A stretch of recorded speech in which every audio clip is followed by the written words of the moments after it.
शेतकऱ्यांच्या मागणीसाठी बच्चू कडू आता आर पारच्या भूमिकेत पाहायला मिळत आहेत।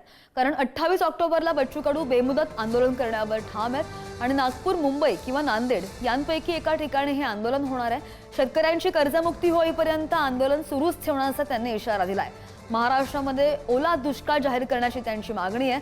शेतकरी आले तर गांधीजींच्या मार्गाने आंदोलन होईल, नाही आले तर भगतसिंगच्या मार्गाने आंदोलन करणार बच्चू कडू यांनी अशा आशयाची प्रतिक्रिया दिली आहे। अमरावतीमधून आपण ही बातमी पाहतो। 28 ऑक्टोबरला बच्चू कडू बेमुदत आंदोलन करण्यावर ठाम आहेत। शेतकऱ्यांच्या प्रलंबित मागण्यांसाठी बच्चू कडूंची आता आक्रमक भूमिका पाहायला मिळते। नांदेड पण होऊ शकते किंवा मुंबई, ते अजून काही अधोरेखित झालेलं नाही आहे, परंतु 28 तारखेला आंदोलन होईल आणि ते बेमुदत आंदोलन राहील।